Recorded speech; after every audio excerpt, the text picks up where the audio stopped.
Բարև ժողովուրդ, ողջույն արժանապատիվ հայեր, հարգելի հայրենակիցներ, նախ եւ առաջ ցանկանայի հիշեցնել, որ այսօր մեր սիրելի Արթուր Սարգսյանի հացբերողի հիշատակի օրն է եւ այդ առիթով կառաջարկեմ հանձինս հացբերողի 1 րոպե լռությամբ հարգել հայրենիքի ազատության եւ ազգային արժանապատվության համար նահատակված մեր բոլոր զոհերի հիշատակը։ Շնորհակալ եմ։ Հարգելի ժողովուրդ, 100 տարի առաջ ճիշտ այս օրը քեմալական Թուրքիայի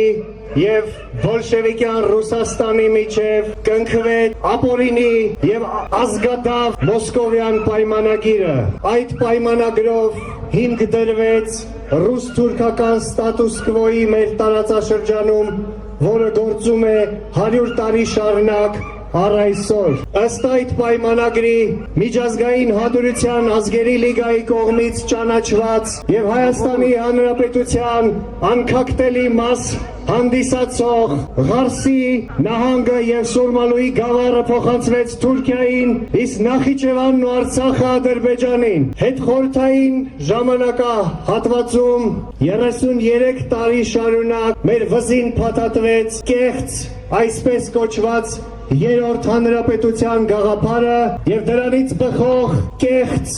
այսպես կոչված անկախ Արցախի գաղափարը։ Դրանով մենք հրաժարվեցինք առաջին հանրապետության իրավահաջորդությունից եւ դրանից բխող մեր օրինական իրավունքներից եւ Արցախի հարցի լուծումը տարանք Ստալինի գծած լղիմ սահմաններով, արցախցիների ինքնորոշման ճանապարհով, արդյունքում կորցրեցինք թե լղիմը, թե Արցախի բաղկացուցիչ մաս հանդիսացող մնացած շրջանները։ Սա ոչ այլ ինչ էր, եթե ոչ նեոգաղութացման լավ մշակված ծրագիր, որը նպատակ էր հետապնդում մեզ զրկել լիարժեք ինքնիշխանությունից եւ պահել ռուս-թուրքական ակցիանի մեջ։ Ազգային ժողովրդավարական բևեռը հայտարարում է, որ այսօր մենք ձեզ հետ միասին կթաղենք Լենին-Աթաթուրք ռուս-թուրքական ստատուս քվոյին ծառայող այդ պակտը եւ նոր փուլ կսկսենք մեր ազգային ազատագրական պայքարի։ Այն է վերատիրանալ առաջին հանրապետության իրավահաջորդությունից բխող մեր օրինական իրավունքներին եւ վերկերտել ազգային ինքնիշխան պետություն։ Ընդամենը ամիսներ հետո մենք կասկած չունենք, որ ազգային պետությունը կդառնա իրականություն եւ հետայսու ազգային ժողովրդավարական հայոց պետությունն է որոշելու իր դաշնակիցներին եւ թշնամիներին ելնելով հայոց ազգային շահից։ Այլևս մենք չենք ունենալու հավերժ թշնամիներ եւ հավերժ դաշնակիցներ, մենք ունենալու ենք հավերժ հայոց շահը։ Ըստ այդմ մենք կատարելու ենք մեր քայլերը եւ որոշելու ենք մեր քաղաքականությունը։ Եվ վայ այդ ժամանակ մեր թշնամիներին։ Ազատ, անկախ Հայաստան! Ազատ, անկախ Հայաստան! Ազատ, անկախ Հայաստան! Ազատ, անկախ Հայաստան! Հարգելի հայրենակիցներ, մի քանի կարճ հայտարարություն կազմակերպչական բնույթի, որից հետո ես խոսքը կփոխանցեմ մեր այսօրվա բանախոսներին։ Նախ կցանկանայի ասել, որ ազգային ժողովրդավարական բևեռի նախաձեռնող խումբը բևեռի կազմավորման նախնական մտահղացմանը համապատասխան որոշում է կայացրել, այդ որոշումը մենք մտադիր էինք կայացնել անցած տարի, սակայն համաճարակի եւ դավադիր պատերազմի հետևանքով ստիպված եղանք այն հետաձգելու եւ ահա ըստ այդ որոշման նախաձեռնող խումբը ավարտում է իր առաքելությունը եւ ստեղծում է ազգային ժողովրդավարական բևեռի խորհուրդ։ Խորհրդի անդամ է ընտրվել բացի նախաձեռնող խմբի ձեզ քաչ հայտնի նախկին անդամներից իրավաբան եւ փաստաբան Արթուր Այվազյանը։ Ստեղծվում է նաև խորհրդակցական մարմին մեծ խորհուրդ, խորհրդի որոշմամբ մեծ խորհրդի անդամ կարող են դառնալ Բևեռի հռչակագիրն ընդունող հասարակական քաղաքական եւ մշակութային գործիչներ, փորձագետներ, մասնագետներ եւ նրա գործունեությանն ակտիվ կերպով մասնակցելու ցանկություն ունեցող այլ անձինք։ Ձեզ քաչ հայտնի ազգային ժողովրդավարական Բևեռի խորհրդի անդամ պարոն Արա Պապյանը այս օրերին գտնվում է Ամերիկայի Միացյալ Նահանգներում, որտեղ բազմաթիվ հանդիպումներ է անցկացրել եւ կանցկացնի դեռ մեր ամերիկահայ քաղաքացիների հետ, հայ համայնքի ներկայացուցիչների հետ, ինչպես նաեւ կունենա այլ շատ կարևոր հանդիպումներ։ Ուրախությամբ տեղեկացնում եմ, որ ինչպես հավանաբար տեղյակ եք արդեն, բոլորովին վերջերս Լոս Անջելեսում բացվեց ազգային ժողովրդավարական Բևեռի գրասենյակը, մոտ օրերս Փարիզում կունենանք նման գրասենյակ, այսօր, հենց այսօր, իսկ այսօր ժամը 6-ին Գլենդելի ժամանակով պարոն Արա Պապյանը հանրահավաք կանցկացնի մարտի 16-ի նույն այս օրվա խորհրդով։ Ասեմ, որ մեր սփյուռքահայ շատ համակիրները, բարեկամները համացանցի օգնությամբ ինքնա կազմակերպվում են եւ իրենց ակտիվ աջակցությամբ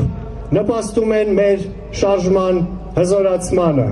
Երթի վերջում մենք ձեզ հետ միասին կպատրենք ռուս-թուրքական պայմանագիրը եւ այդ պատրած պայմանագրի կտորները երթով կհասցնենք Ռուսաստանի Դաշնության դեսպանատան մոտ, որտեղ նամակ դիմումը ընթերցելուց հետո նրանց կփոխանցենք այդ պայմանագրի խղճուկ կտորները։ Այնուհետև երթով մենք կվերադառնանք այստեղ եւ կամփոփենք մեր հանրահավաքը։ Խոսքը փոխանցում եմ, երթը լինելու է ջահերով։ Ներեք մոռացա նշել։ Խոսքը փոխանցում եմ հասարակական քաղաքական գործիչ, տեղեկատվական տեխնոլոգիաների մասնագետ, ազգային ժողովրդավարական Բևեռի խորհրդի անդամ պարոն Գարեգին Չուգազյանին։ Բարև ձեզ ժողովուրդ։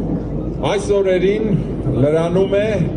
1921 թվականի մարտին կնքված Լենին Քեմալ ռուս-թուրքական եղբայրության եւ բարեկամության պայմանագրի 100-ամյա տարելիցը։ Ըստ էության, այս պայմանագրի կնքումը հանդիսանում է 1915-1923 թվականների համաշխարհային պատմության մեծագույն հանցագործություններից մեկի հայոց մեծ ցեղասպանության կարևորագույն փուլերից մեկը։ Սույն պայմանագրով, որը բանակցվել է շուրջ 1 տարի տևող Մոսկվայի ռուս-թուրքական երկու կոնֆերանսների ընթացքում, Ռուսաստանի բոլշևիկյան կառավարության կողմից Թուրքիային նվիրաբերվեց Հայաստանի Հանրապետության օրինական տարածքի ուղիղ կեսը, շուրջ 30,000 քառակուսի կիլոմետր, ներառյալ մեր ինքնության հավերժության խորհրդանիշ հանդիսացող Մասիսսարը։ Այդ բանակցությունների արդյունքում խորհրդային Ռուսաստանը 1920-1923-22 թվականներին Աթաթուրքին ուղարկեց այդ ժամանակվա թուրքական ռազմական բյուջեի կրկնակի չափի ֆինանսական օգնություն ոսկիով։ Մատակարարվեցին տասնյակ հազարավոր հրացաններ, գնդացիրներ, գնդակների արտադրության գործարաններ, մարտանավեր եւ այլ նյութեր։ Այս զինամթերքը օգտագործվեց Հայաստանի Հանրապետության եւ Անտանտի բանակների դեմ թուրքական կողմի ձեռնարկած հարձակումների ընթացքում, որի արդյունքում առաջին համաշխարհայինում խայտառակ պարտություն կրած թուրքական կողմը կարողացավ փրկվել անխուսափելի տրոհումից եւ հաջողեց ռուս-թուրքական միացյալ հարձակման շնորհիվ կապիտուլյացիայի ենթարկել Հայաստանի առաջին հանրապետությունը։ Միջազգային իրավունքի փորձագիտական վերլուծությունը վաղուց ի վեր ապացուցել է Լենին-Աթաթուրք պայմանագրի անօրինական եւ անվավեր կարգավիճակը։ Կնքող կողմերը կնքման պահին չեն ունեցել միջազգայինորեն ճանաչված կարգավիճակ։ Մոսկվայի պայմանագիրը կնքվել է միջազգային իրավունքի դարերի վեր գործող պարտադիր եւ անբեկանելի մի քանի հիմնադրույթների ջուս կոգենս խախտումով, քանի որ պայմանագրերը կարող են վերաբերել միայն պայմանագիրը ստորագրող կողմերին եւ որևէ պարտավորություն կամ իրավունք չեն ստեղծում պայմանագրին մաս չկազմող երրորդ կողմի համար, առանց վերջինիս համաձայնության։ Մոսկվայի պայմանագիրը չէր կարող որևէ պարտավորություն առաջացնել Հայաստանի Հանրապետության համար, առավել եւս որոշել հայ-թուրքական սահմանը կամ Նախիջևանը որպես պրոտեկտորատ հանձնել Ադրբեջանին։ Ինչպես հայկական ցեղասպանությունը նախադեպ հանդիսացավ երկրորդ համաշխարհային պատերազմի ժամանակ իրագործված հրեշավոր նացիստական զանգվածային հանցագործությունների համար, նույնպես եւ Մոսկվայի 1921 թվականի ապօրինի թուրք բոլշևիկյան գործարքը նախադեպն է միջազգային իրավունքի մեկ ուրիշ աղաղակող եւ անօրինական Մոլոտով-Ռիբենտրոպ գործարքի։ 1945-46 թվականներին Նյուրնբերգյան դատավարության ընթացքում նացիստական հանցագործությունները դատապարտվեցին։ Ռուսաստանը խորհրդային փլուզումից հետո 1900-ականների վերջում, կներեք, 1989 թվականին պաշտոնապես դատապարտեց Մոլոտով-Ռիբենտրոպ պակտը, իսկ 2009 թվականին ԵԱԽԿ խորհրդանական վեհաժողովը ընդունեց Վիլնյուսյան հայտարարագիր, որտեղ բոլշևիկյան հանցագործությունները հավասարեցվեցին նացիստականներին եւ կրկին դատապարտվեց Մոլոտով-Ռիբենտրոպ պակտը որպես երկրորդ համաշխարհային պատերազմի սանձազերծող պայմանագիր։ Ինչպես վկայում են աշխարհի ավելի քան 50 երկրների բարձրագույն օրենսդիր մարմինների հայոց ցեղասպանությունը դատապարտող որոշումները, որոնցից վերջինը ԱՄՆ կոնգրեսի երկու պալատների անցյալ տարվա որոշումներն էին, աշխարհը հայկական ցեղասպանությունը ընդունելու ճանապարհին է եւ անկասկած Մոսկվայի Լենին-Աթաթուրք պայմանագրին նույնպես սպասում է Մոլոտով-Ռիբենտրոպ պակտի ճակատագիրը։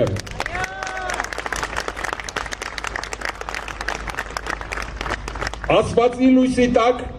ամենևին զարմանալի չէ, թե ինչու խորհրդային փլուզման տարիներին բոլշևիկյան Ռուսաստանի իրավահաջորդ երկիրը Հայաստանում գտնվող իր 5-րդ Շարասյան միջոցով ամեն ինչ արեց, որպեսզի Հայաստանի Հանրապետությունը իրեն իրավահաջորդ չհռչակի առաջին հայկական հանրապետության։ Քանի որ սա իր հետ բերելու էր իրավաքաղաքական հետևանքներ հենց Լենին-Աթաթուրք պայմանագրի հետ կապված, ներառյալ Արցախի Հայաստանի Հանրապետության անկախտելի մաս լինելու հանգամանքը։ Հարգելի հայրենակիցներ, այսօր շատերը իրավացիորեն զուգահեռներ են անցկացնում մեր աչքի առաջ ներկայումս ծավալվող հայ ժողովրդի համար բախտորոշ նշանակություն ունեցող իրադարձությունների եւ անցյալ դարի 20-ականների աղետալի ընթացքի հետ։ Առաջին նմանություն, ինչպես անցյալ դարասկզբին, այնպես էլ հիմա ակնհայտ է ռուս-թուրքական հակաբնական եւ արևմուտքի դեմ իրականացվող սիրախաղը, որից պարբերաբար միայն ֆաշիստական հրեշներ են ծնվել, ինչպես օրինակ պանթուրքիզմը, որը զանգի զրանգի հեքիաթի հերոսի պես վաղ թե ուշ իր ծնած ծնողներին հոշոտում է, ինչպես որ դա պատահեց երիտթ թուրքերի կայսրության, այնպես էլ ցարական ընտանիքի եւ կայսրության հետ։ Ականջդ կանչի Սողոմոն Տեհլերյան եւ ընկերներ։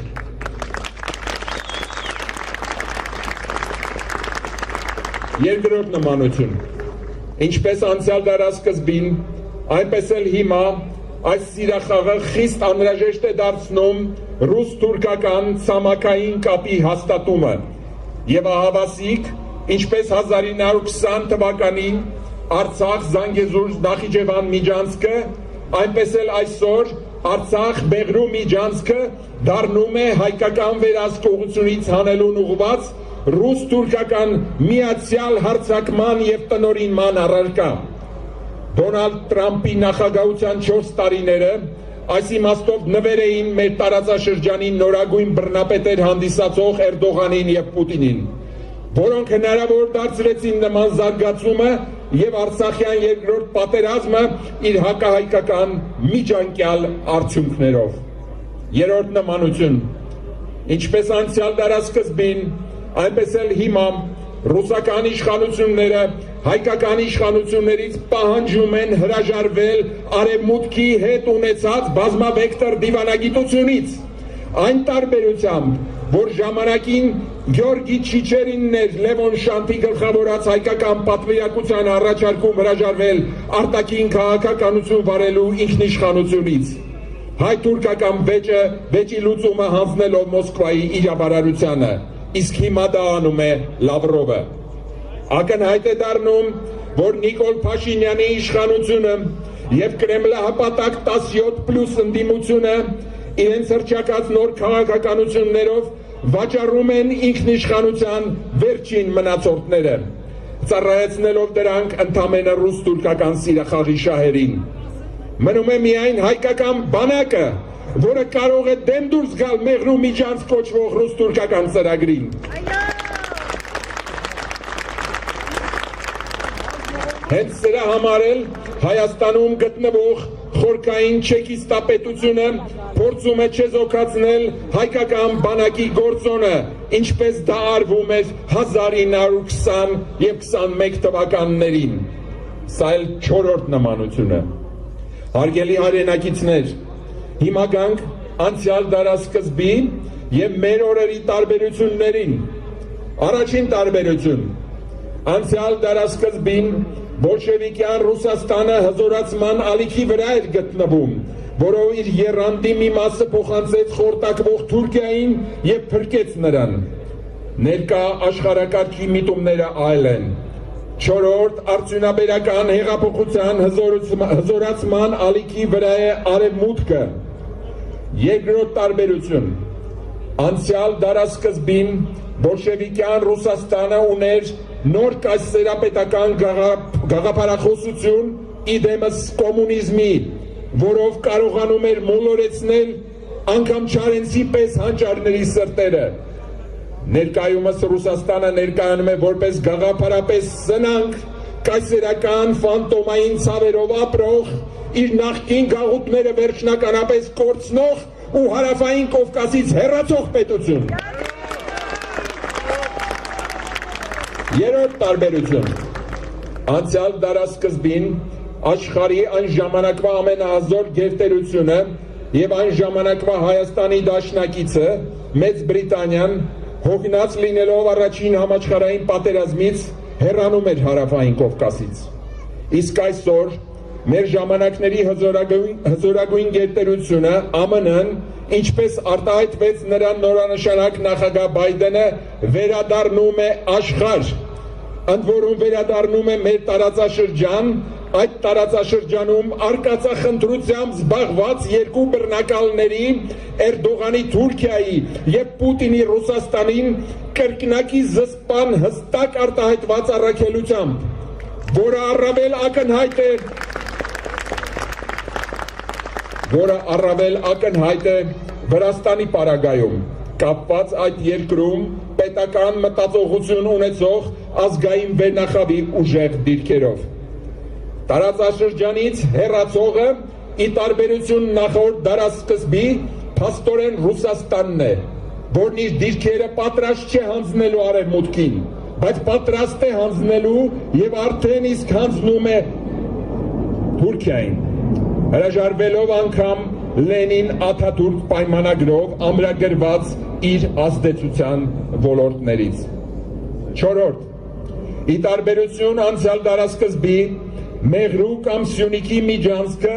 գնալով ձեռք է բերում աշխարհաքաղաքական նոր միավորի նշանակություն, դիտարկվելով որպես ավելի մեծ եվրասիական միջանցքների կամ մետաքսի ճանապարհների մաս։ Պուտինի եւ Էրդողանի համար վատ լուրն այն է, որ Բայդենի հաղթանակից հետո մեղրու միջանցքը բացվելու է ոչ թե հորիզոնական, այլ ուղղահայաց, այսինքն Իրան, Հայաստան, Վրաստան գծով, որին միանալու են այլ երկրներ։ Այսօրվա ԱՄՆ-ն երբեք թույլ չի տա, որ մեղրու դռան բանալին լինի ռուսների ձեռքին։ Դա կնշանակի ռուսներին տալ տարածաշրջանի ամենակարևոր կապող օղակի մենաշնորհը, որը այնտեղից պարզապես դուրս կմղի ԱՄՆ-ին։ Էրդողանիզմը եւ պուտինիզմը նահանջելու եւ գնալով մարելու են, ինչքան էլ որ այս երկու բռնապետները հակառակ ցանկանան եւ իրականությունից կտրված պլաններ մոգոնեն։ Այսքանից հետո ինքներդ դատեք, թե արդյոք պետք է ԱՄՆ-ին այս տարածաշրջանում նոր դաշնակից իդեմս Հայաստանի։ Ուստի հարկավոր է Հայաստանի ցղվող հստակ ազդակներ, որ Հայաստանը պատրաստ է եւ ունի ներուժ ստանձնելու իր նոր առաքելությունը այս տարածաշրջանում։ Վրաստանը շատ լավ օրինակ էր, թե ինչպես պատերազմում պարտված երկիրը կարողացավ իր ճիշտ արտաքին քաղաքականության շնորհիվ ոտքի բարձրանալ եւ ամրապնդել իր ինքնիշխանությունը, թվում էր թե անհույս վիճակում։ Հարգելի հայրենակիցներ, որոնք են Լենին-Քեմալ պայմանագրի կարևորագույն 100-ամյա դասերը։ Ինչպես տեսանք, ներկայումս Հայաստանի շուրջ ստեղծված կացությունը իր ողջ ողբերգական ներկայով հանդերձ ունի նախորդ դարասկզբից էապես տարբեր աշխարհաքաղաքական նպաստավոր համատեքստ եւ կտրուկ փոփոխվելու օբյեկտիվ նախապայմաններ։ Սակայն ամենամեծ դասը, որը մենք պետք է սերտենք անցյալ դարասկզբից, այն է, որ անգամ ամենաողբերգական պարտության ժամանակ մեր ժողովրդի դիմադրական շարժումը ոչ միայն չմարեց, այլ շնորհիվ հենց այս պայմանագրի կնքման օրերին ծավալված շուրջ 6 ամսյա դիմադրական Նժդեհյան շարժման Լեռնահայաստանում եւ Երևանում բռնկված Փետրվարյան ապստամբության խորհրդային Հայաստանը ի վերջո ամրագրեց Սյունիքը եւ ստացավ մի կարգավիճակ,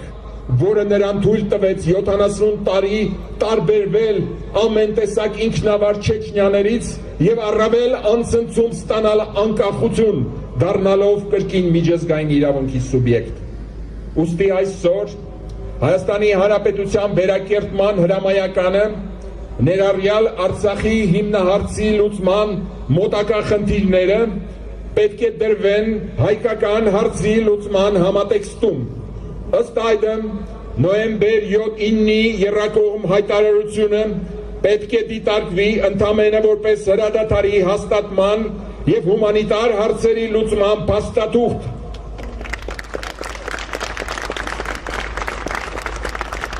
Պետք է տեղի ունենա գերիների վերադարձ, իսկ Սյունիքի եւ Հայաստանի Հանրապետության այլ տարածքների նկատմամբ այդ հայտարարության հիման վրա իրականացվող գործընթացները պետք է սառեցվեն, պետք է տեղի ունենա վերադարձ Մինսկի խմբի ձևաչափ, ուր քննարկվելու են Արցախի կարգավիճակի հարցը եւ միջազգային խաղապահների տեղակայման խնդիրը։ Հարգելի հայրենակիցներ, մեր ազգային պետական նավը հայտնվել է Փոթորկահույս ծովում։ Սա վտանգավոր պատկեր է, որը կարող է կաթվածահար անել ողջ ժողովրդին։ Եթե նավի վրա չհայտնվեն մարդիկ, ովքեր գիտեն, թե որն է մեր շահերի նավահանգիստը, եւ որոնք չվախենալով փոթորկի վտանգներից, քանի որ արդեն իսկ փոթորկի մեջ ենք, ուժ գտնեն ժողովելու մեր ազգին։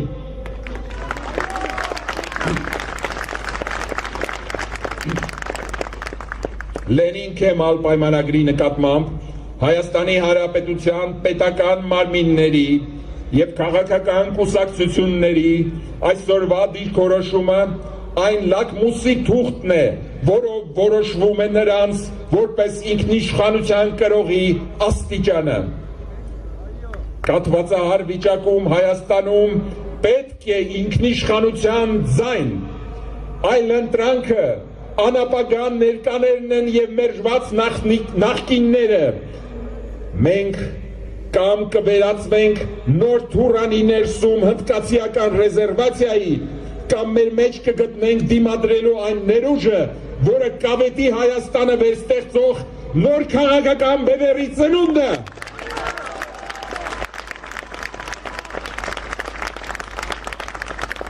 Պարտության ցավն ու հիասթափությունը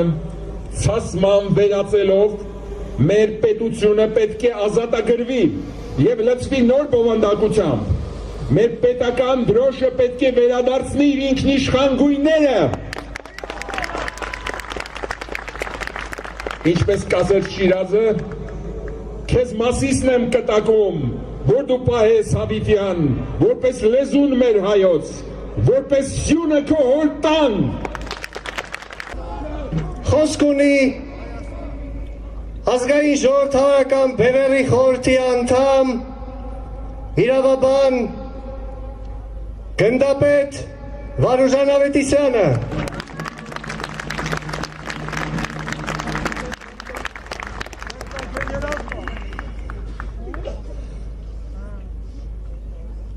Ողջույն, սիրելի ժողովուրդ։ 44-օրյա պատերազմը բացահայտեց մեր իրական վիճակը։ Մենք տեսանք, որ 30 տարի խաբել ենք ինքներս մեզ։ Մենք տեսանք, որ չունենք լիարժեք պետություն, չունենք ժամանակակից տնտեսություն և բանակ։ Կանգնած ենք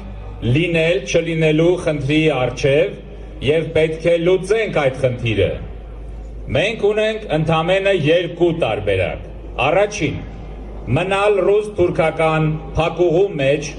կարճ ժամանակ հետո կորցնել նաև պետականության,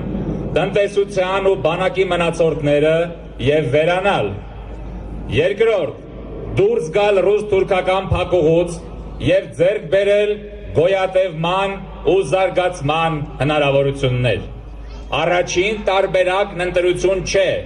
մահը չեն ընտրում։ Երկրորդ տարբերակը դժվար է, վտանգավոր, պահանջում է ազգային համախմբում, քրտինք ու ջանք։ Բայց դա միակ տարբերակն է, և մենք ընտրում ենք այդ միակ տարբերակը։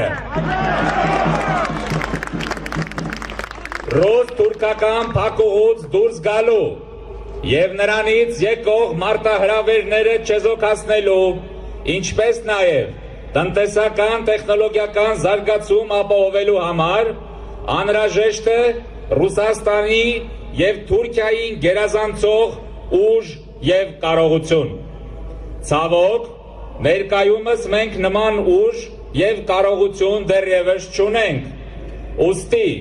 պետք է ձեռք բերենք այնպիսի դաշնակից, որն ի զորու կլինի աշխարհագրորեն Ռուսաստանի և Թուրքիայի միջև գտնվող մեր երկրի համար երաշխավորել անվտանգություն և զարգացում։ Այդ առումով դարձյալ ունենք երկու տարբերակ՝ ՆԱՏՕ և Ամերիկայի Միացյալ Նահանգներ։ ՆԱՏՕ անդամ դառնալու համար անհրաժեշտ է չունենալ տարածքային վեճեր կամ հավակնություններ, ինչպես նաև հարկավոր է համապատասխանել նրա ստանդարտներին։ Այս երկու պայմանն էլ ժամանակի առումով մեզ համար չեն, քանի որ մենք ունենք չլուծված հայկական հարց և պետության տարածքային ամբողջականությունը վերականգնելու հրամայական, իսկ ՆԱՏՕ-ի չափանիշներին համապատասխանելու համար չունենք նաև տնտեսական և տեխնոլոգիական կարողություններ, առայժմ չունենք։ Դարձյալ մնում է մեկ տարբերակ՝ առանց ՆԱՏՕ անդամակցության Հայաստան, Ամերիկայի Միացյալ Նահանգներ երկկողմ ռազմավարական դաշինք։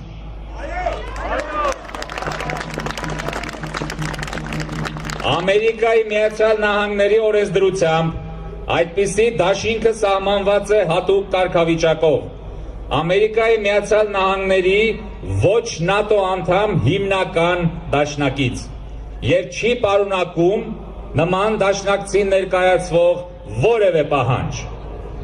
Մեր ընդդիմախոսները մեզ հարցնում են. իսկ մենք պետք ենք արդյոք Ամերիկայի Միացյալ Նահանգներին, նա ուզում է արդյոք, որ մենք դառնանք իր դաշնակիցը։ Մենք ասում ենք, նույնիսկ եթե այդ հարցի պատասխանը պարզ չէ, մենք ուրիշ տարբերակ չունենք, ամեն կերպով պետք է հասնենք մեր նպատակին։ Միևնույն ժամանակ, մենք իրականում համոզված ենք, որ այո, Ամերիկայի Միացյալ Նահանգները կարիք ունի Հայաստանի դաշնակցության։ Հայաստանը գտնվում է ԱՄՆ-Չինաստան համաշխարհային մրցակցության համատեքստում ծավալվող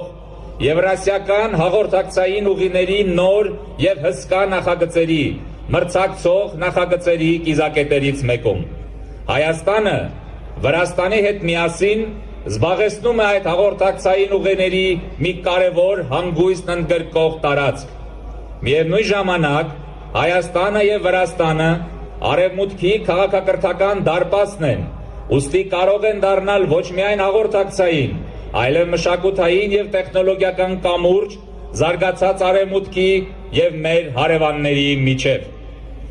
ԱՄՆ-ի համար շատ կարևոր է Հայաստան-Վրաստան տարածքով անցնող հաղորդակցային ուղիների նկատմամբ վերահսկողությունը։ ԱՄՆ-ի համար շատ կարևոր է նաև Իրանի ինտեգրումը, հատկապես այն պատճառով, որ Իրան-Հայաստան-Վրաստան առանցքով կարող է անցնել նոր փոքր մետաքսի ճանապարհը Պարսից ծոցից Սև ծով, որպես այլընտրանք եւ հակակշիռ Չինաստանի նախաձեռնած նոր մեծ մետաքսի ճանապարհին։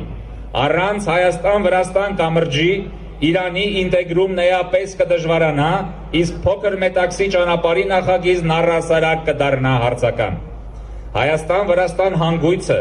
ԱՄՆ-ի համար կարևոր գործոն կդառնա նաև Մեծ Մերձավոր Արևելքում եւ Թուրքիա-Իրան-Ռուսաստան եռանկյունում ԱՄՆ ռազմավարական ծրագրերն ապահովելու առումով։ Բացի այդ, արդեն ուրվագծվում է Կենտրոնական Ասիայում Ռուսաստանի եւ Թուրքիայի փոխզսպող ազդեցության հեռանկար, որտեղ նույնպես Հայաստան-Վրաստան տարանջատող այս դեպքում հանգույցը կարևոր է լինելու ԱՄՆ արտաքին ռազմավարության ապահովման գործիքարանում։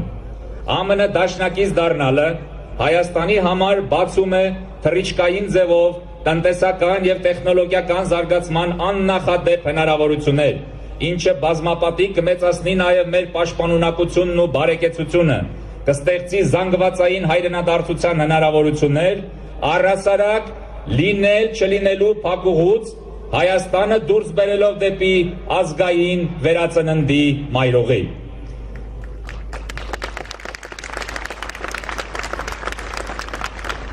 Ազգային ժողովրդավարական բևեռն արդեն հանդես է եկել Հայաստանն ԱՄՆ-ի ոչ ՆԱՏՕ անդամ հիմնական դաշնակից դարձնելու վերաբերյալ հայտարարությամբ, որը վաղը մարտի 17-ին պաշտոնապես կներկայացվի Հայաստանում Ամերիկայի Միացյալ Նահանգների դեսպանություն։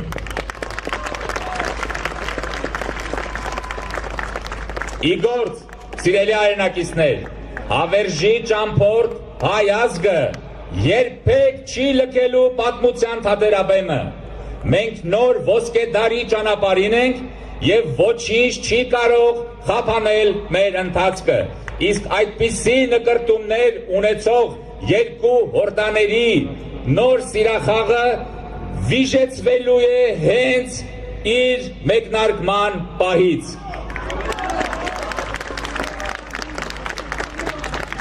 Սիրելի ներկաներ, ամենայն հարգանքով լծված լինելով մեր ամբողջ ժողովրդի, մեր բոլոր հայրենակիցների նկատմամբ, այս պահին հարգելի բացառություն համարելով այն անձանց, որ հեռու են գտնվում կամ այլ պատճառներով չեն կարողացել այստեղ ներկա լինել, ձեզ առանձնահատուկ կերպով կարևորում եմ։ Դուք առաջամարտիկներն եք ազգային ազդագրական շարժման այս նոր փուլի։ Դուք ձեր վրա հսկայական բեռ եւ առաքելություն եք վերցրել։ Դուք դրոշակակիրն եք եւ երբեք չհանձնվեք, ոչ մի դեպքում հետ քայլ չանեք, հոգնել չկա, հուսահատվել չկա, հետ գնալ չկա, ոչ մի բանից վախենալ չկա։ Մենք մեր երկրի տերն ենք, մենք արդեն արթնացել ենք եւ բոլորս միասին արթնացնելու ենք համայն հայությանը ներկայագրական հայրենակերտման այս գործընթացի մեջ։ Ինչպես տեսնում եք, մենք ոչ մի տարբերակ չունենք հետ գնալու, բայց մենք պետք է կռվենք ոչ թե անկյուն մտած հուսահատ դիմադրողի հոգեվիճակով, այլ մեր ազգային ոգեղենությամբ հզորացած մեր ահռելի հնարավորությունները ի գործ դնելով, մտավոր, գործնական, նյութական, կազմակերպչական եւ այլ։ Մի խոսքով, մենք այստեղ մերան ենք եւ այս մեր մերանը մենք որպես մերան շուտով իմի ենք բերելու մեր ժողովրդին եւ մեր ժողովրդից կերտելու ենք քաղաքականապես գիտակից, նպատակասլաց, իր առաքելությունը գիտակցող հզոր ու կազմակերպված ազգ, որը ստեղծելու է ամբողջ աշխարհի համար օրինակելի պետություն։ Չկասկածեք, իգործ։ Խոսք ունի ազգային ժողովի պատգամավոր, ազգային ժողովրդավարական բևեռի խորհրդի անդամ պարոն Ալբերտ Բաղդասարյանը։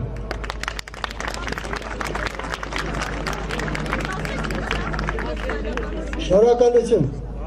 Ես ուղղակի մեր ընկերոջը Վահեին հիշեցնեմ, որ ես Գերագույն խորհրդի պատգամավոր էի 90-95 թվականներին։ Կյանքիս նպատակը դա չի, ավելի մեծ նպատակներ ունեմ։ Հայրենակիցներ, իմ ելույթը ծրագրային է, իմ ելույթը պարտադրված է, որովհետև չնայած գուցե ինչ-որտեղ համահունչ չէ այս էմոցիոնալ մակարդակին, բայց ծայրահեղ անհրաժեշտությունը հիմնավորելու համար, թե ինչու է այս ուժը գաղափարական, ինչ ենք ի վերջո առաջարկում ժողովրդին։ Եվ քանի որ պատասխանատվությունը մեծ է, եւ հիմնականում ներքին կյանքին վերաբերվող խնդիրներ են, որտեղ ոչ թե գերազանցելու են էմոցիաները, այլ ավելի շատ մտքին են ուղղված, այդ պատճառով ես գրավոր եմ ելույթ ունենում, որին սովոր չեմ։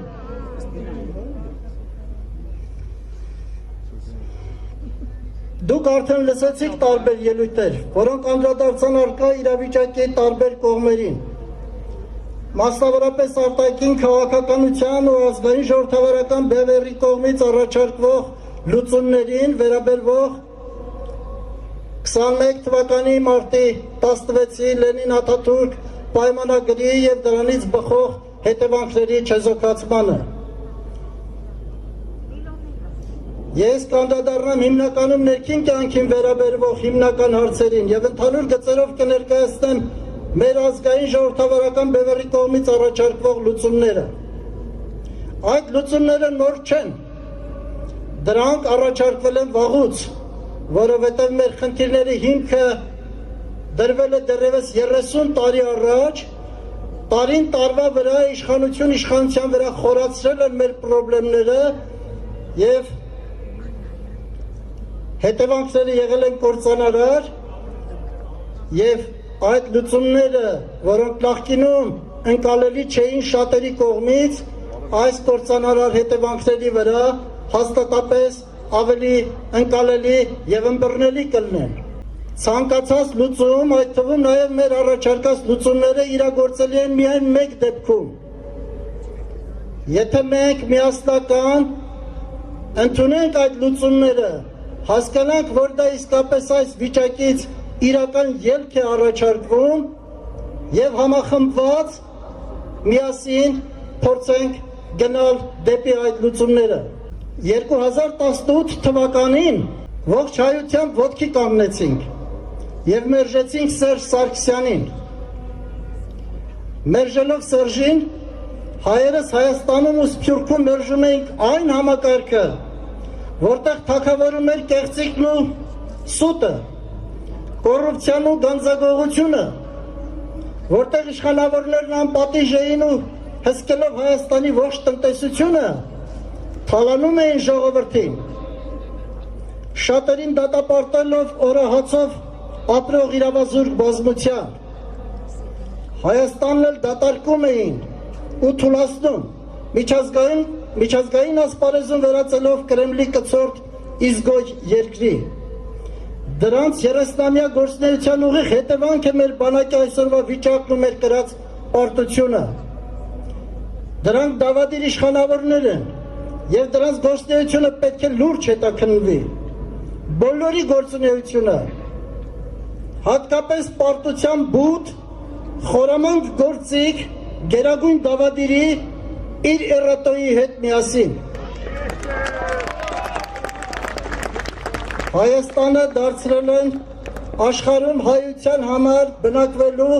ամենաանհարմար երկիրը։ Թվում էր, թե վերջապես եկել է պահը, որ ազատվելով հներից, մերժելով Սերժին եւ մյուսներին, ազգային զարթոնքով հայերով կկերտենք վերջապես մեր երազանքների դրախտավայր երկիր Հայաստանը։ Երկիր, որտեղ կառավարիչները կլինեն պատասխանատու, դատարանները արդար, ոստիկանությունը կծառայի ժողովրդին, կունենանք Հայաստանը պաշտպանող հզոր ժամանակակից բանակ, կազատվենք կրեմլյան պետականախեղճ կապանքներից, կինտեգրվենք առաջադեմ հանրույթներին եւ աշխարհի հետ համակայել կկառուցենք ազգային ժողովրդավարական պետություն։ Պետություն, որտեղ հայը կապրի անվտանգ, բարեկեցիկ, արժանապատիվ կյանքով։ Շեղվելով ասեմ, որ մինչև ինձ բոլոր ելույթները ուղղված Հայաստանի ապագային, Հայաստանի արտաքին քաղաքականության ընտրությանը, ինքնիշխան որոշումներին, բոլորը կարող ենք իրականացնել միայն մեկ դեպքում, եթե մենք միասնաբար քայլ առ քայլ ստեղծենք պետություն, ինքնիշխան պետություն եւ պետությամբ հետապնդենք մեր բոլոր ազգային հարցերի լուծումները։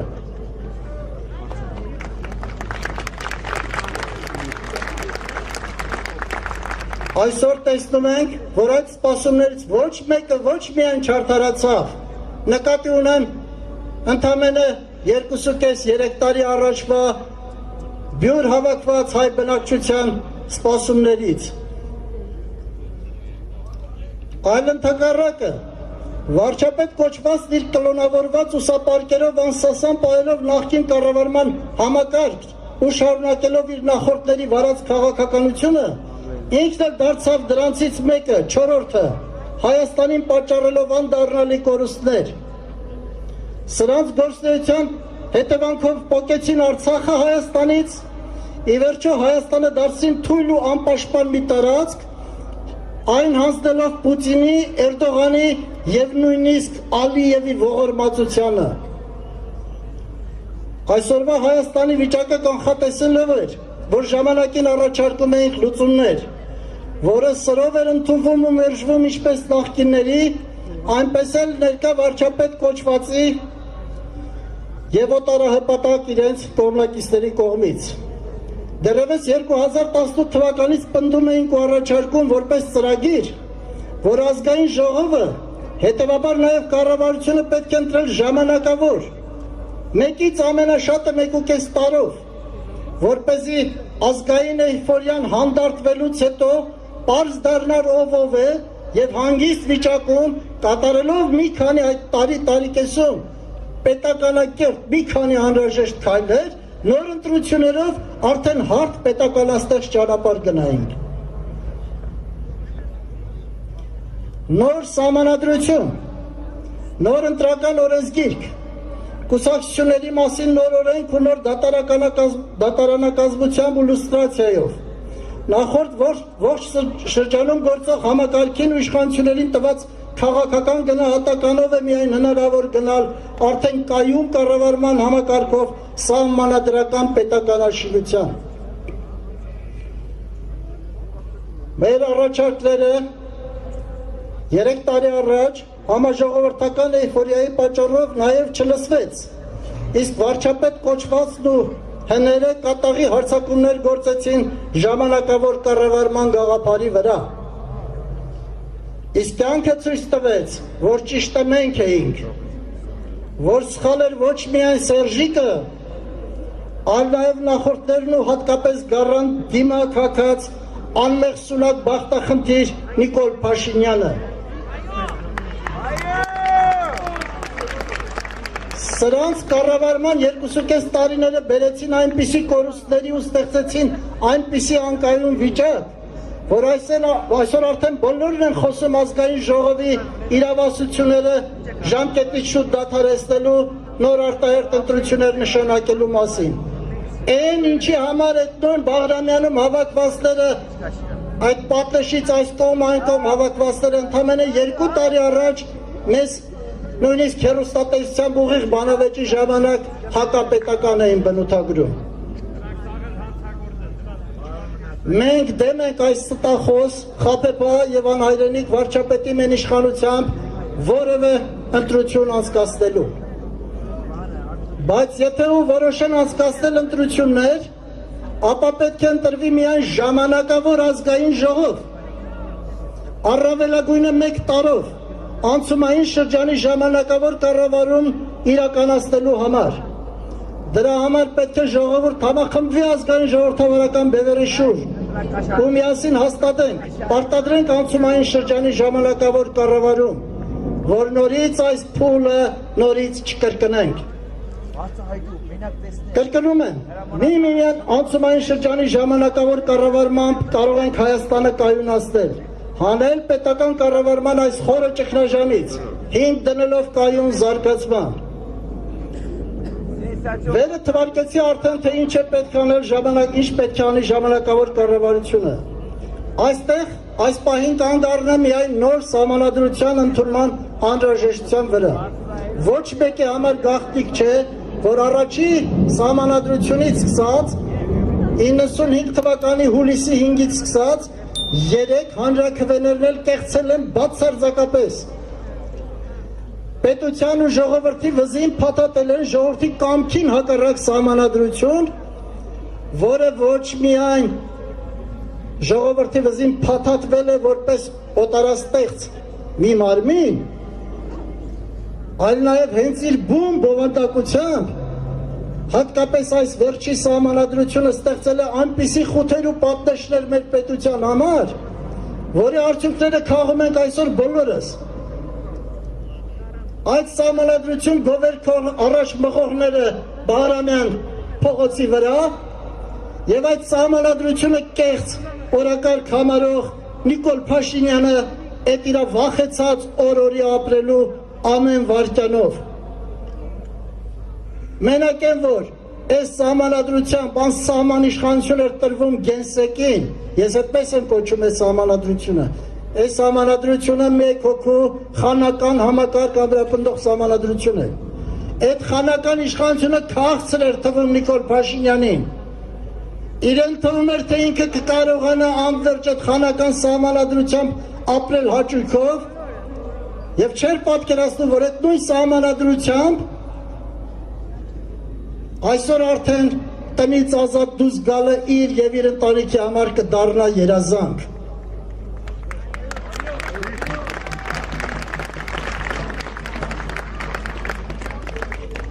Ես բաց եմ թողում սահմանադրությանը վերաբերվող հիմնավորող շատ բաներ։ Չեմ ընթերցում, որպեսզի հասկանալի լինի այն մարդկանց, ովքեր ասում են, ազգային ժողովրդավարական բևեռը ինչ ծրագիր ունի առաջարկելու, որ մյուսները չեն առաջարկում։ Մենք բազմաթիվ անգամ ասել ենք, հիմա էլ կրկնում եմ, կարելի է կազմել ցանկացած խելացի ծրագիր,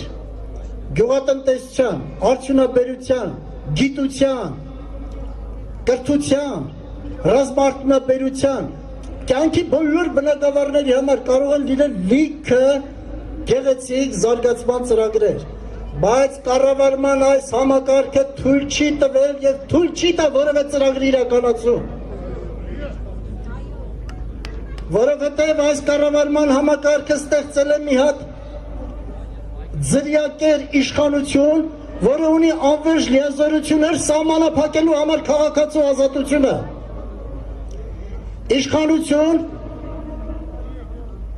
որը խոչընդոտում է մարդկանց ազատ գործունեությունը, որը պարտավորություն չունի ապահովելու քաղաքացու արժանապատիվ վճարվող աշխատանքը, որը ցանկացած բնակավարում մենակ նայում է, թե ինքը ինչքան փայ կարող է ստանալ այս կամ այն գործից, այս կամ այն թույլտվությունը տալուց, այս կամ այն ապրանքը ներմուծելուց կամ արտահանելուց, այս պետական կառավարման համակարգը,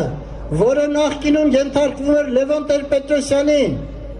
հետո Ռոբերտ Քոչարյանին, հետո Սերժ Սարգսյանին, իսկ հիմա կարճ ժամանակ էլ ուսապարկերի առաջնորդ Նիկոլ Փաշինյանին, ցույց տվեց իր հակապետական բնույթը, այս համակարգը պահպանող ցանկացած մեկը, որը կասի ես գամ իշխանության եւ առանց այս սահմանադրությունն այս օրենքները փոխելու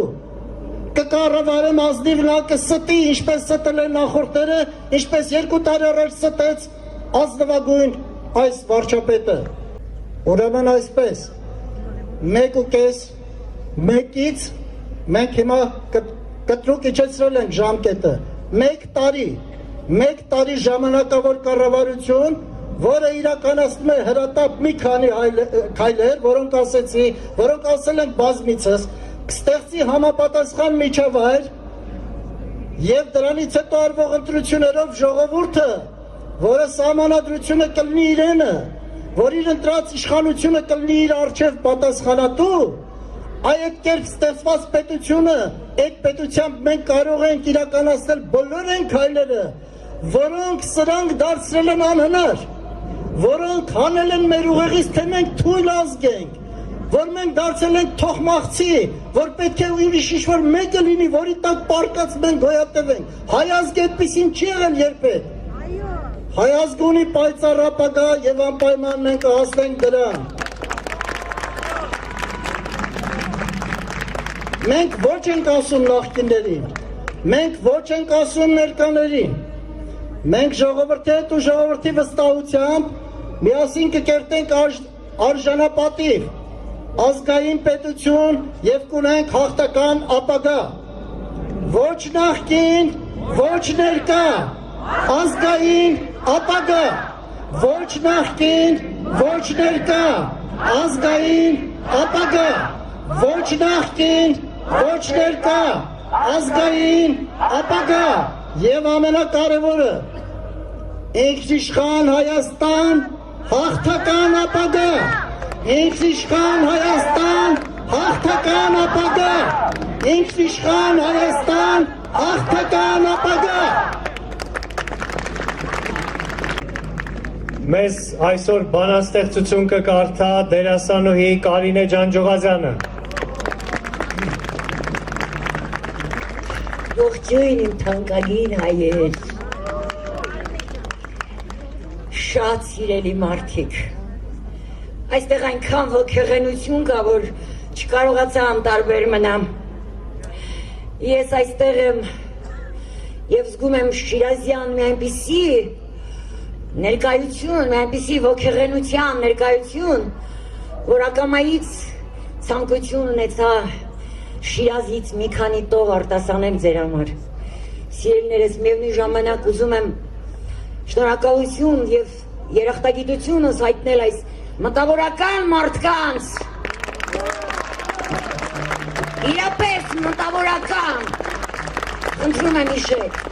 ինձ վիրավորում է, երբ որից է երկող, պարող, ասմունքող, ինչ-որ մի մեկին մտավորական եք համարում, սիրելիներս մի արեք, մտավորական իր երկրի դարդ ու ցավով, իր հողով, իր ամեն սանտիմետրով, իր ժողովրդի տանջանքով, տրտմությամբ, բարդույթներով ապրող մարդն է, նվիրյալ մարդն է, խնդրում եմ, իմաստությամբ վարվեք մեկըդ մյուսի հետ, յուրայինների հետ, խնդրում եմ, դադարեցրեք ես երկպառակտությունները, եռաքառապառակտությունները, սա մեր բնութագիրը չէ, սա մեր մասին չէ, սիրելիներս, իմ համակրանքն եմ հայտնում ձեզ, տղաներ, շնորհակալ եմ, որ թույլ չեք տալիս, որ մենք վհատության անդունդը նետվենք, ինչպես տղաներից մեկը ասեց, այդ խոսքը այնպես դաջվեց, գիտեք, երբ ասեց, ազգերը բնաջնջվում են, երբ դադարում են պայքարել, սա հզոր խոսք է, ինքս էլ ձեզպես երբեմն հուսալքվում եմ, երբեմն հոգնում եմ, բայց այսօր այս ոգեղենությունը ամեն ինչ ասվել է, այսինքն խոսքեր չկան, ավելին կարիք չունեմ ես այստեղ ասելու, այո, մենք չենք կարող, մենք դատապարտված ենք կանգնու լինել, մենք դատապարտված ենք հզոր լինել, մենք դատապարտված ենք հաղթել ժողովուրդ, պարտությունը մեր մասին չէ,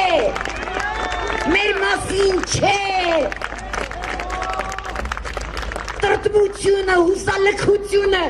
մեր մասին չէ, դա չէ հայ մարդը,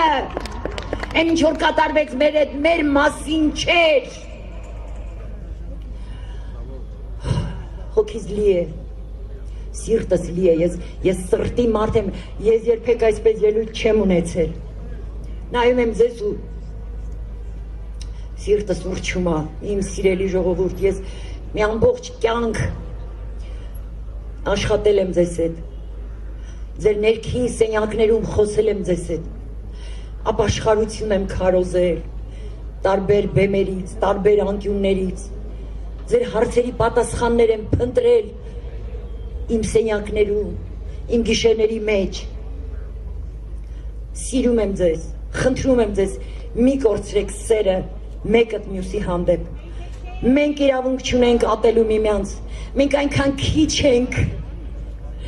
որ այդ հաճույքը մեզ չենք կարող պատճառել, թող Շիրազի խոսքերով ես իմ սերը հայտնեմ ձեզ,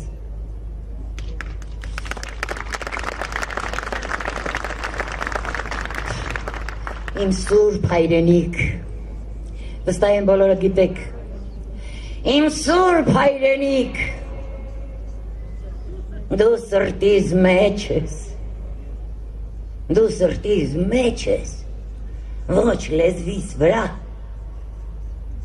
իմ սրտի մեջից թե սիրտս ճեղքեն, դրոշիդ բոցը պիտի ուրհրա,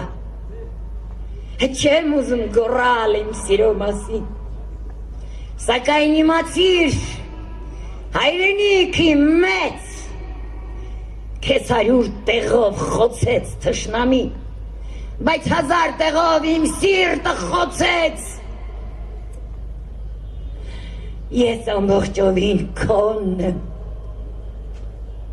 ես ամբողջովին քոնն եմ, հայրենիք, մոմի նման, ճամփեքիդ վրա, քո փառքի համար, թե մի օր վառվեր, մոխրաբից անգամ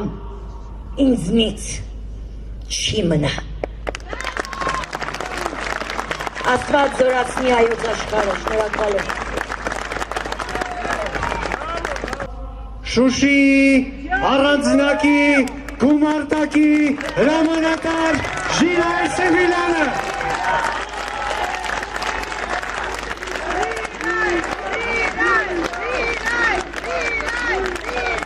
ողջույն ժողովուրդ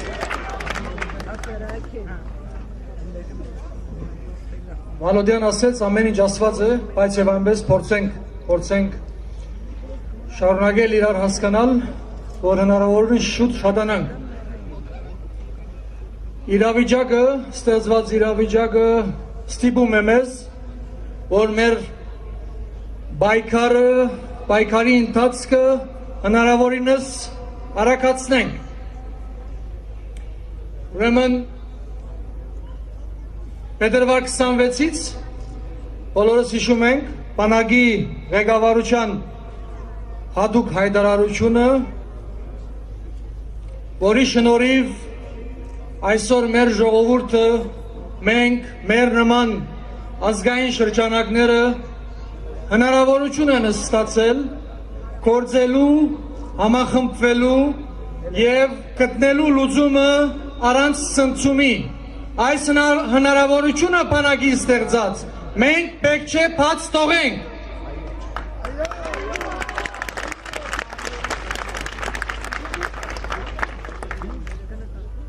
Մեր շարժումը, մեր պայքարը ստեյության կարող ենք անվանել թիմադրական պայքար, պայմանականորեն կարող ենք կարճ ժամանակի հատվածում փորձենք այդ ժամանակը 3 փուլերի բաժանել։ Առաջին փուլը պատկերացնում ենք ժամանակավոր կառավարության ձևավորումը, անպայման իր անցումային հագաճգնաժամային ծրագրով։ Այս մասին փորձեց փակագծերը բացել պարոն Բաղդասարյանը։ Երկրորդ փուլը պատկերացնում ենք անցումային ժամանակաշրջանի վերջում տեղի ունենալիք արդահերթ ընտրություններ, որ վերջապես պետք է կազմակերպվեն արդար խաղի կանոններով, որի արդյունքում վերջապես պետք է ձևավորվի մի այնպիսի ղեկավարություն, որը պիտի հույս եւ հավատ ներշնչի ամբողջ հայության եւ անշուշտ առանց Մուկուչյանի, այստեղ ուշեցին Մուկուչյանի հետ թե ոչ, անշուշտ առանց Մուկուչյանների եւ երրորդ փուլը ըստ էության ազգովին պիտի լծվենք այդ ծրագիրը կյանքի երկրի զարգացման ծրագիրը կյանքի կոչելու եւ եթե ազգովի պետք է լծվենք, ապա դա առանց սփյուռքի, առանց համահայկական ներուժի համախմբման դա հնարավոր չէ։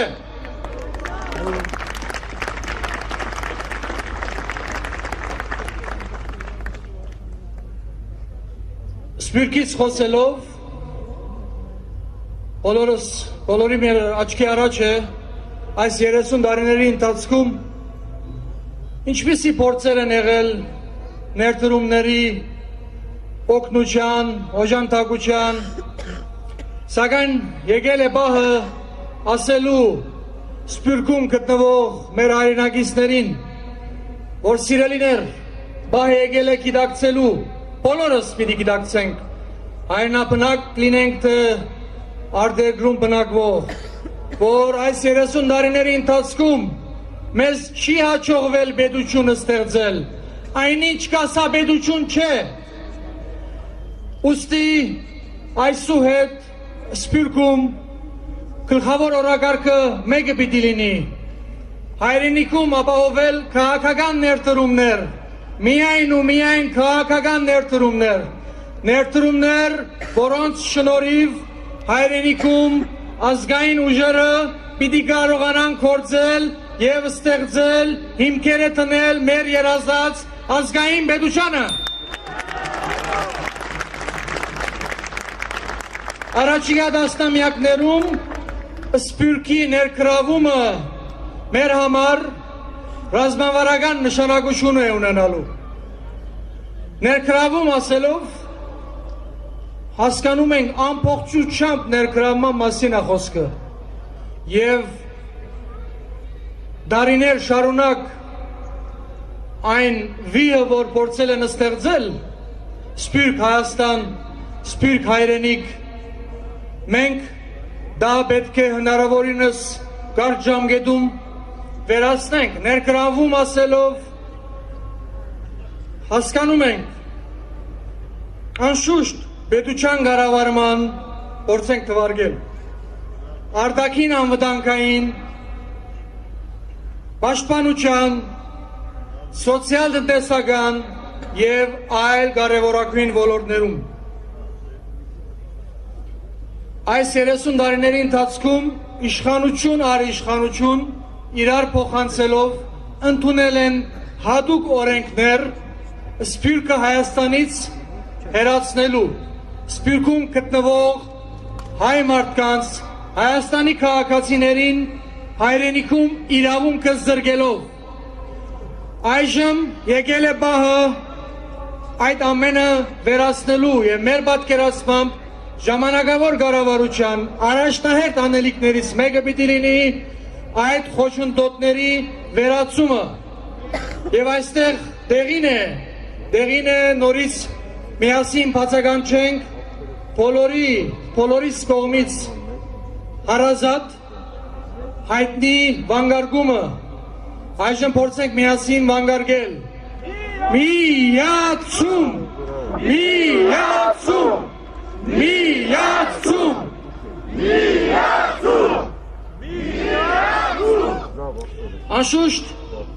անշուշտ մեզ ուժ հավաքել է պետք այստեղ հնչեցին բազմաթիվ կարևոր մտքեր եւ ծրագրեր եւ այս ամենը մենք չենք կարողանալու կյանքի կոչել եթե չշատանանք մենք խնդիր ունենք շատանալու այսօր քիչ չենք որ հավաքվել ենք բայց պիտի դասնապատիկ անգամ ավելին լինենք սա բոլորս պիտի գիտակցենք ժողովուրդ մեր խնդրանքն է այս գիտակցությունը քերիշխի առաջիկա օրերին բոլորիս մեջ բոլորս եւ ներկաները եւ բացականները որ այժմ հետևում են մեզ հերվից պիտի մեր գլխավոր օրակարգը լինի օր առաջ այս հրապարակը լցնել եւ Երևանի փողոցները ողողել միաժամանակ մենք խնդիր ունենք ժամանակ չգործնելու մինչև մեր շատանալուց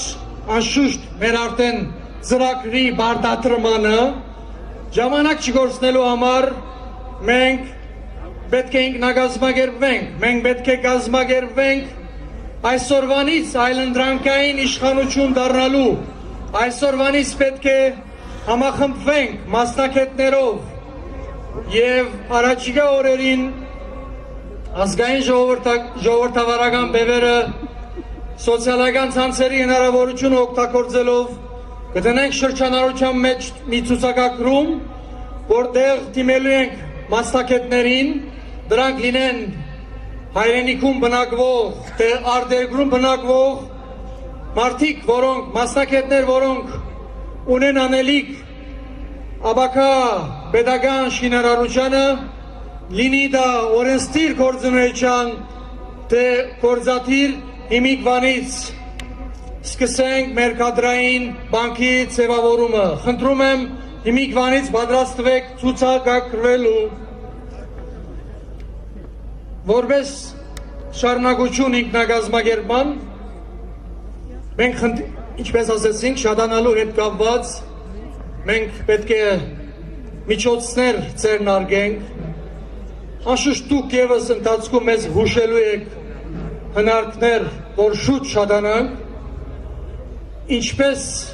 մարդիկ ինչպես մասնակցեն այս շարժմանը ինչպես աջակցեն այս ընթացքին որ օր առաջ շատանանք այս մասին ևս մենք կօգտագործենք համացանցը եւ համապատասխան թերթիկի շրջանառությամբ յուրօրինակ ինչ որ մենյուի նման որը կշրջանառենք եւ պիտի խնդրենք մեր հայրենակիցներին իրենք որոշեն թե մեզ ինչով կարող են աջակցել դա լինի ֆիզիկական ներկայության քարոզչական աշխատանքներին օժանդակելով մասնագիտական ծրագրերի մշակման նյութատեխնիկական որ այս օրերին շատ անհրաժեշտ է շատանալու հետ կապված բոլոր հնարավորություն ունեցող հայ մարդիկ պետք է իմանան որ մեր Սորոսը դուք եք հայ ժողովուրդ մենք խնդիր ունենք տրանսպորտի խնդիր ունենք դա բարձրացնում ենք այսօր մասամբ լուծել ենք դա ապակային ես վստահ եմ դասնապատիկ ավելի ենք լուծելու եւ մեզ սնողը եղել է եւ լինելու է մեր սիրելի ժողովուրդը։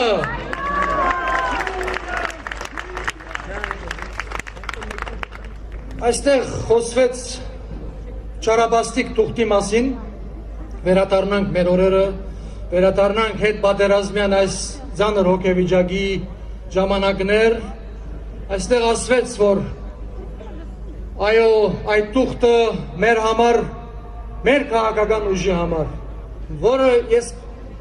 դժբախտաբար պիտի առանձնացնեի, այդ թուղթը մեր համար զինադատարի եւ մարտահրավերական երկկողմ պարտականություններ կատարելու թուղթ է եւ ոչ ավելին։ Այդ թուղթը մեր համար ոչինչ է։ Բոլոր գորուստները հայրենի տարածքների մենք վերականգնելու ենք։ Ավելին, ես վստահեցնում եմ ձեզ, որ այս կուզեի, որ այս խոսքը նաև Իլհամ Ալիևը եւս լսի։ Ուրեմն Իլհամ Ալիև շատ մի ուրախացի, երբեք ազերին հայուն չի կարողացել հաղթել, այնինչ տեղի է ունեցել, սա անբնական երևույթ է եւ սա երկար տևել չի կարող։ Ալիև, ձեր ուրախությունը շատ կարճ է տևելու։ Դու քո հայրը շատ լավ գիտի հայ բազուկի հզորությունը, որ շուտով ստանալու եք ձեր գլխից։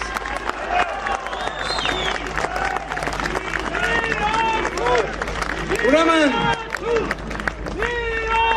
ձեզ վստահեցնում եմ, առաջնահերթորեն ոչ ու շաբակային մեզ հաջողվելու է Նախիջևանը վերադարձնել հայկական տիրույթ առանց մեծ զոհությունների։ Ուստի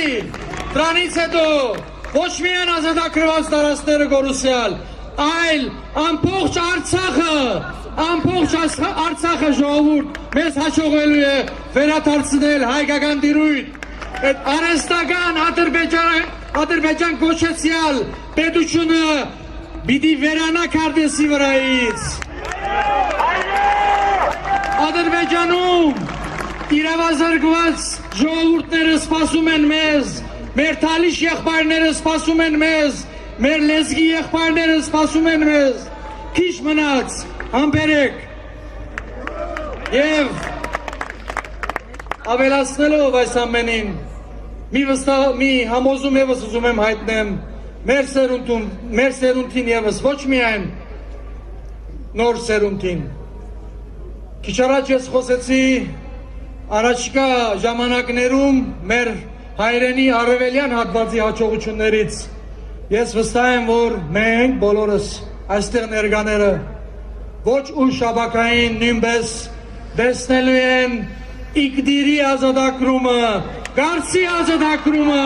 Արդահանի ազատագրումը։ Սա ամենայն համոզումով եմ ասում ձեզ ժողովուրդ, կհիշեք այս խոսքերը։ Վերադառնանք այսօրվա խորհրդին, մարտի 16, 100 տարի առաջ հայտնի պայմանակիր, ոչ ռակորդ պայմանակիր, որի պատճառով մենք հայրենազրկվել ենք, կոտորվել ենք եւ այսօր երբ նայում ենք Հայաստանի Հանրապետության ներքաղաքական դաշտը, երբ նայում ենք այսօրվա ազգային ժողովին, քան լրություն, ոչ մի ձպտուն, մի ամբողջ ազգային ժողով իբր ընդրվել է մեր ժողովրդի կողմից։ Ոչ մի խոսք, ոչ մի դատավարդում, քան լրություն, այսինքն այս մարդիկ իրենց լրությամբ հաստատում են, որ այո, այդպես էլ պիտի մնա այս տարածաշրջանը, Հայաստաննից, հայրենիքնից պիտի այդպես էլ պզկտված մնա, մասնատված մնա, իրենց կարծիքը այդպիսին է, եւ այս բոլորից հետո նրանք այժմ մտմտում են հաջորդ ընտրություններին եւս մասնակցեն։ Արտահերտ ընտրություններ են մոգոնում, որ նորից մասնակցեն, նորից հայտնվեն ազգային ժողովում։ Ազգային ժողովում հայտնվեք, որ ինչ անեք։ Դուք հիմար եք, թե մեզ հիմարի դեր եք դնում։ Հիմարներ։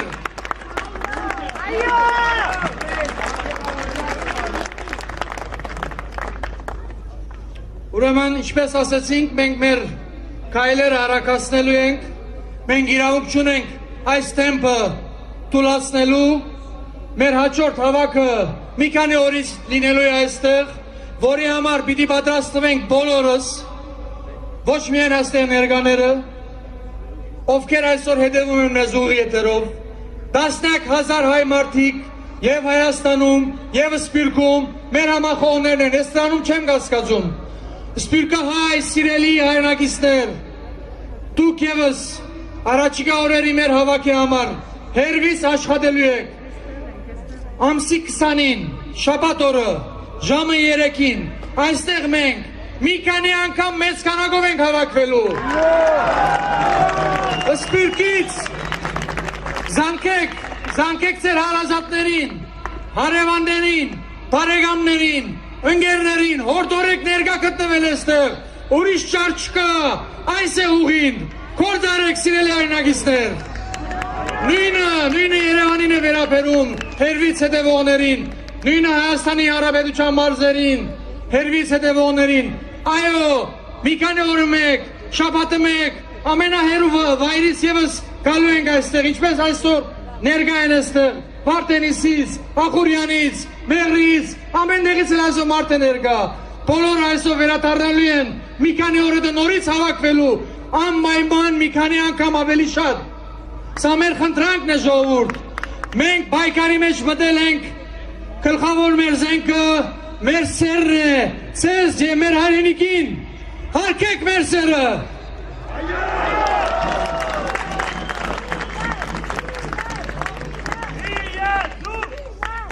Այո, մեր երեցնգերը մեզ հուշում է, որ սկսել է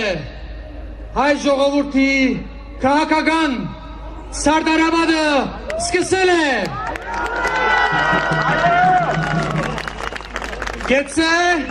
ազատ, անկախ եւ միացյալ Հայաստանը։ Գեցե, շնորհակալություն։